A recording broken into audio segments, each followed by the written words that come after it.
Hey everybody, in this video we're going to look at how to solve quadratic equations by factorizing. So first things first, let's look at an example of a quadratic equation. So we have here 3x squared plus 4x is equal to 0. Now this is a quadratic term because we have an x squared in there, and it's an equation because we have our equal sign in there too. So far we've looked at quadratic expressions, but not quadratic equations. So this isn't a huge amount different. We just have to do one extra step at the end. So like before, when we get an expression, what we want to do is factorize it if we can. So we see what goes into 3x squared and also goes into 4x. And in this case, our answer is x. So x times by 3x will give us 3x squared. And x times by 4 will give us 4x.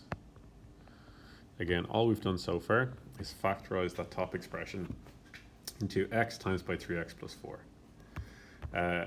We've kept our equals to 0 because it is an equation, not just an expression like before. And because it's an x squared or a quadratic equation, we're actually going to have two answers, which is a bit new for us. But it's not hugely difficult. We let each of these factors equal to what's on the right hand side, 0. So we have x equals 0. Where we have 3x plus 4 is equal to 0. So for x equals 0, that's actually one of our answers already. Fine. For 3x plus 4 is equal to 0, now we just have some nice linear algebra like we're used to from first year. So 4 goes over to the other side and it becomes a minus 4. And then we divide both sides by 3. So our answer is x is equal to minus 4 over 3. So as I said, there's two answers to an equation like that. And we've got them both laid out here. We can look at another example now or two. So here's our next example. X squared minus 16 is equal to 0. Now again, it's an equation because that is an equal sign. So that means we can solve an equation. Again, we're going to try and factorize this. See if you can figure out how you'd factorize this question now. Pause the video and start again when you're ready to resume. So hopefully what we came up with was that this is the difference of two squares. So our factors are x minus 4 times by x plus 4. The square root of x squared is x. The square root of 16 is 4. And again, we let that equal to 0 even after we factorized it. So because it's a quadratic, we're going to have two possible answers.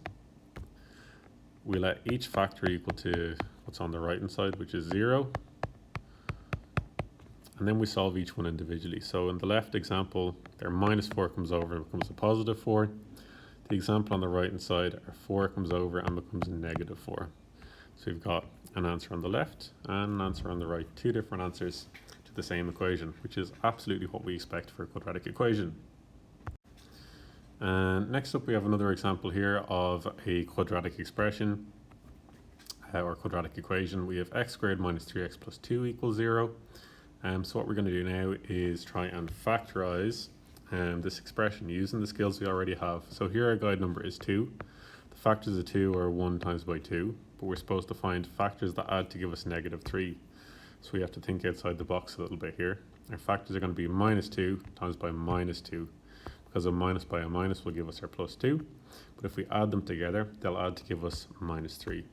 So this is factorized out to being x minus 1 times by x minus 2 is equal to 0. Keep your 0 there because it is an equation.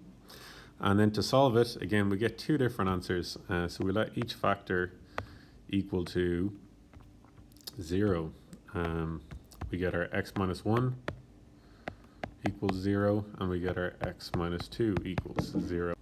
So now we solve out each of those equations. On the left hand side, the 1 goes over to the opposite side and becomes a positive 1. And on the right hand side, our x minus 2 becomes x equals 2, where minus 2 goes over to the other side and changes sign when it does so. So again, we have two answers here, x equals 1 or x equals 2.